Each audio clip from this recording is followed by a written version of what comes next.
The car radio crackles against the hum of the troopy's engine, struggling to keep a signal. The vehicle sails down the dirt outback road, churning up thick red dust behind it. It's a scorcher out there today, mob, with a high of 37 degrees tonight at just past 9 in the evening. Here's a little classic for you, whatever you're doing. Need You Tonight by In Excess.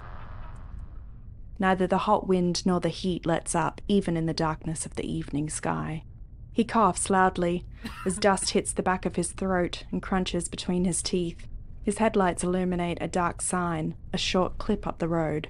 Just 13 k's to Boulia, the heart of the territory of the traditional custodians of the land, the Pitta Pitta people, and home of the Min Min Lights.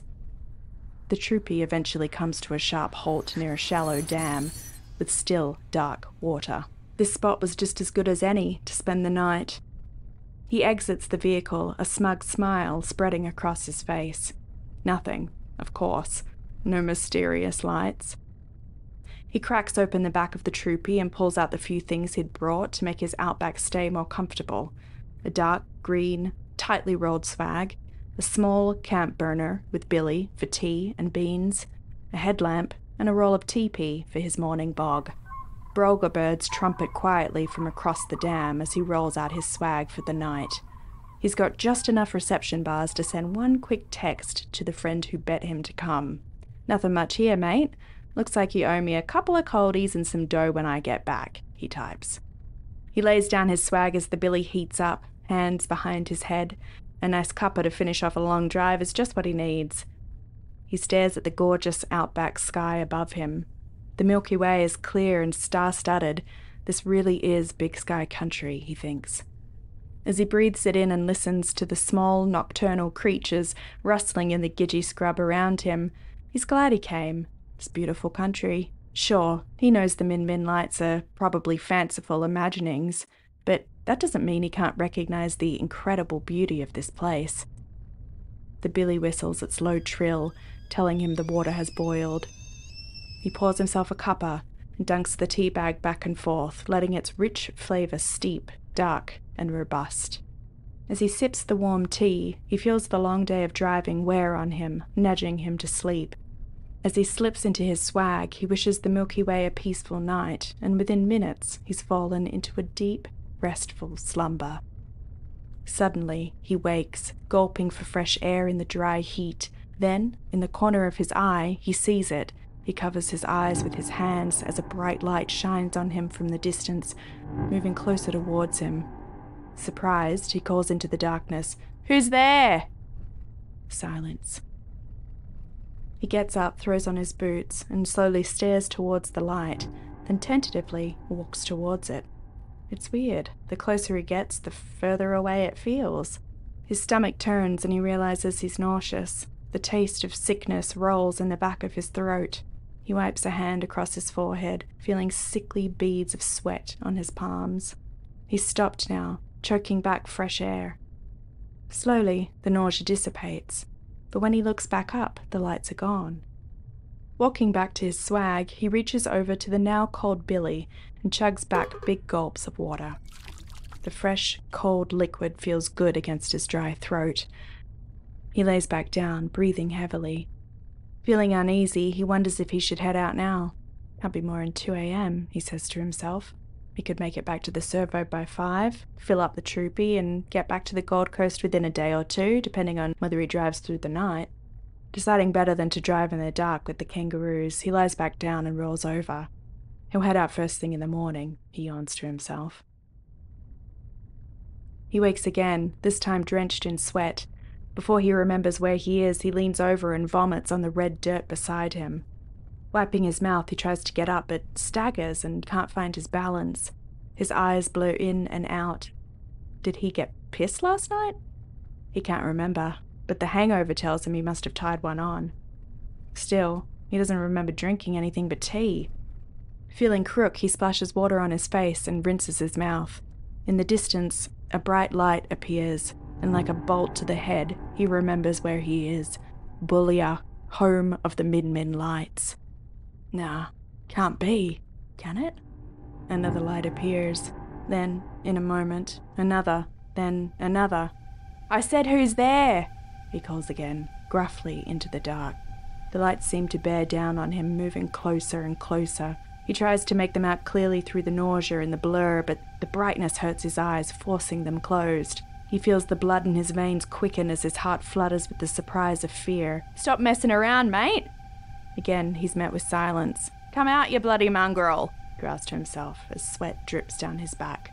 Just rack off, will ya? Again, the darkness leaves him alone as the lights move closer, hunting him. Disorientated, he stumbles up, but again, the lights seem to pull away as soon as he moves towards them. He grabs his swag and fumbles towards the troopy, one hand on the door handle, quick as a flash, but it's locked. That's odd. He never locks the troop. Maybe he did it last night by accident.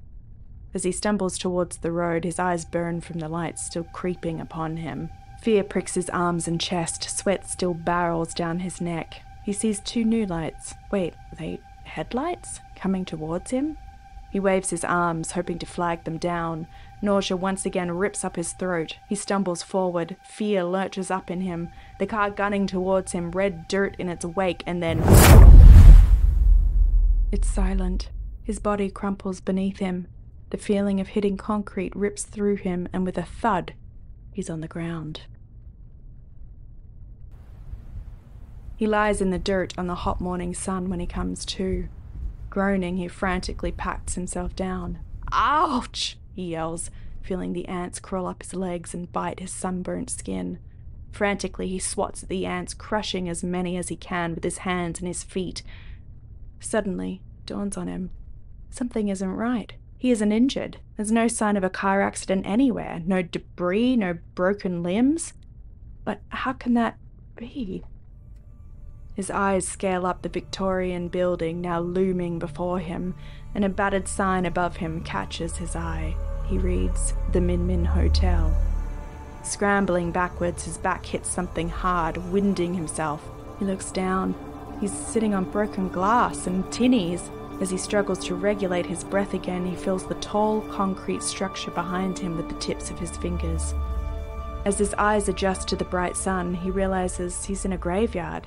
He's backed into a headstone. Grave after grave after grave line up before him. A shadowy figure rises above him now, and he flinches in fear. He can't see their face, but feels their dark presence paralyzing him. The sun shifts again. He's blinded by the brightness surrounding him. He sees the graves in front of him rumble, fingers reaching out of the soil and clawing at the surface. Vomit erupts through him. Panicked, he scrambles backwards on hands and knees as fast as possible. The skin of his knees is torn to shreds on the glass-covered dirt, but he doesn't care. He's got to get back to the troopy and get out of this hell-forsaken place. The skeletons are up now, out of their graves, behind him, gaining on him. The Min Min Hotel is engulfed in flames. The whole graveyard burns and cracks. The hotel sways on its foundation, announcing its impending collapse. He looks back. The flames singe his eyebrows. Exhaustion struggles against his every movement, and his limbs feel like rubber. He throws himself forward with any ounce of strength he has left until suddenly... It's silent. His body crumples beneath him. The feeling of hitting concrete rips through him, and with a thud, he's on the ground. When he comes to, he's shocked to see it's evening, and the land is quiet and still. He's in his swag now. It was all a nightmare. And was it? A light in the distance catches his eye. It rises up towards him as he sits up and wipes sweat from his brow. Then there's another, and another, and another. Their ute rumbles down the dirt road, kicking up red dirt behind them. They're holding hands, and she smiles at him. She's so glad they're finally taking this trip. She's dreamt of an authentic outback adventure since she was a little girl, growing up near Bondi, never leaving the Sydney coast. Now they're finally here, together, and they'll see a part of Australia she's always dreamed of. The radio crackles between them, and he uses a finger on his free hand to push the volume dial up.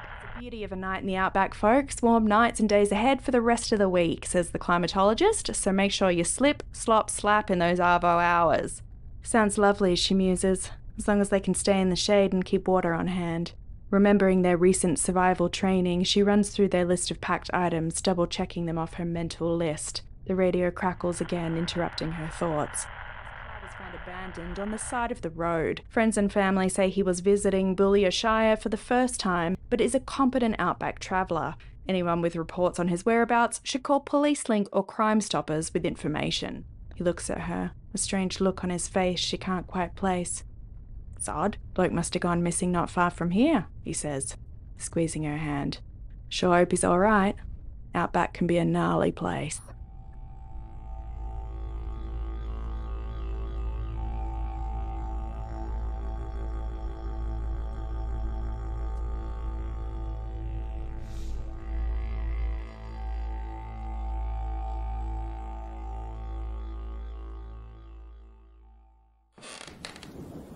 From the Ghost Next Door podcast. Should we take that again? Yes.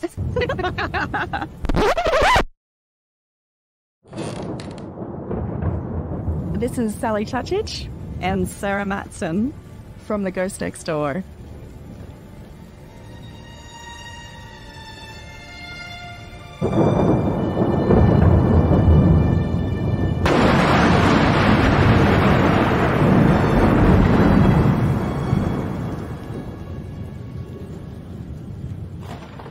You just heard the story of the Min Min lights, the unexplained lights in the Australian outback, which are known to follow people and then mysteriously disappear. We would like to welcome Mayor Rick Britton of Boulia, Shire, land of the Min Min lights. Welcome, Mayor Rick. Good afternoon, Sarah and Sally. For people who have never been to Australia or Boulia, Shire, could you please tell us a bit about this area and your community? You know, I suppose I'm going to chip in a bit on my own background. I'm the fifth generation within the Boulia Shire, and I've been privileged of being the mayor fourth term I've done, so 16 years, and I've just been re-nominated for another 4. So, okay, Boulia in Australia, it's in Queensland. It's from Brisbane, about 1,700 kilometres to the west from Brisbane, and where if you take up in the Gulf, we're about 500 or 600 kilometres from the Gulf of Carpentaria in Australia. So, yeah, mate, it's we're in what they call the Channel Country. We've got a lot of floodplains, and it is described as open mixture grass down, so you can see for miles and miles until the land, you can nearly see the earth curve. And at night time, the stars, you know, when they say, oh, you could try and count the stars, well, we have a sky full of stars. It's big sky country. It's, yeah, you can see for miles and miles. So it's just vast open landscape. I've been here nearly all my life, and the country still inspires me of the beauty of it. Yeah, it sounds like a beautiful part of Australia. Oh, well, yeah, it's like we're in a semi-arid region. We only have 9.5 inches of rain, so it's can be very dry, but can be very good. It's all natural grazing, all beef production. There's no farming of whatever. There's been no land clearing. When you come out here, what you see is how it was first created. So, yeah, which makes it a wonder in itself. We're on the Lake Eyre Basin, so it's one of the 4 inland river systems in the world, and one of the very few that are undammed and untapped. There's very little irrigation, and there's no dams other than a few weir walls. So it's all the river system are still free flowing. The town's slogan is Land of the Min Min Lights. We know that stories of this phenomena have been recorded back as far as the 1800s. What is the history of the Min Min Lights in that area? Well, the Min Min light is a mysterious light, just ends up in a horizon, and it's been known, and it goes right back before vehicles and motor cars. So, you know, there's stories that, it's a car light or an emu or, you know, fluorescent lights, but it's a mysterious light. I think it's a very unusual phenomenon because the Aboriginal people of Australia are very superstitious type of people, and they are not afraid. That's one of the things that they have no superstitious of. It's not like a boogeyman or something that's going to get them. It's and it doesn't frighten animals. That's amazing thing. You've heard of stories of drovers with cattle, and they seen the Min Min light, and the light went over the, you can imagine 1,000 head of cattle, and the light went over it, and it didn't disturb the livestock in any way. So it's got to be some sort of optical illusion, I think. So, that's the way I look at it. Yeah, when researching this story, we came across several different ideas on how the Min Min lights came to be. Can you speak to some of those origin stories? The first story I was citing, I suppose, by White Settler was, it goes to a story on the Min Min Hotel when it burnt down. A horseman was travelling past there, and this mysterious light just arrived up out of where the ruins of the burnt down motel, and it has supposedly chased him into Boulia, which is 80 kilometres on horseback. So, that story could be a little bit, we call it rubber banded, could be stretched a little bit, how the story went. But it, like as I said before, this is very vast open landscape, and give you an idea, when it's winter time here, and I'm talking winter when our winter is 10 degrees, that's cold, not very far, and we get up to 22 degrees on a good winter's day. But in the morning when there's daylight, to give example, where our property is on the edge of the river system, 80 kilometres to the north of us, there's a mountain range. Now, in wintertime, those hills or mountains come up out of the horizon. You can actually see them, and they look as though they're only 10 or 15 kilometres away. And it's because of the different atmosphere, the cold and the hot air that reflects back onto those hills. That's why they make it look as though they're just there. So to me, I think some of the stories because when you hear stories of someone driving along in a motor car and they spot the light, and it's either can be out on their driver's side or in front of them or behind them, and they can go real slow and the light stays away from the same distance, and they can go real fast and it does exactly the same thing. So, to me, it sounds logical that their headlights are actually caught up in that atmosphere reflection, and that's what they're coming back. It's their own headlights that they're driving in and away from. So that could be one of the things. And you've heard of stories of in aeroplanes with radar doing the same thing, get caught up in that. So, but it's the most interesting story is we had a commercial TV come out here and interview people about the Min Min light, and an old bloke of character, he had this girl convinced that he knew exactly what it was. And when he had her fully intrigued, he thought, and he really knew that all it really was a torch stuck up an emu's backside. So, you got from those really what I explained to, people the character.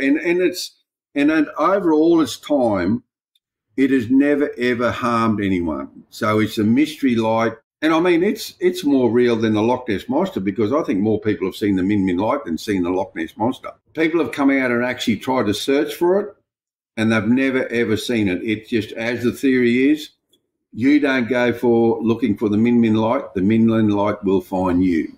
It's different stories. People think it's atmosphere, gases coming out of the ground. The scientists has never proved anything, so I think it's just like I've said, it could be an optical illusion. So you would say the people of the Boulia Shire are not scared of the Min Min lights? No. And that's where it goes right back to our Aboriginal people. Like there's no superstitious of it. It's not an evil thing. So you mentioned there's different explanations to this apparition. And of course, the one that we stuck with in our story was that it's lost souls from the graves of the men who died at the Min Min Hotel. Well, that's true. And that's where it was first sighted, was a horseman riding past there after that, because there's a fair bit of skullduggery going on there at the time. And another one is that, it wasn't a man, it was a young lady there, and she was murdered in a bed, and her soul is screaming for release. Yeah, so that's interesting that you bring up the woman, because we had read on one interpretation that there was a woman who worked at the Min Min Hotel, and it was believed that they had substituted alcohol with wood alcohol, basically, and killed some of the patrons in order to rob them. Is that complete an utter fiction, or is there any truth to that story? It's interesting because the lady I prefer, she used to go around and look after the menfolk apparently, and was killed by a jealous person. So there's all those different stories. Yeah. So have you had a personal experience with the Min Min lights? Now, this is where I'm supposed to say yes.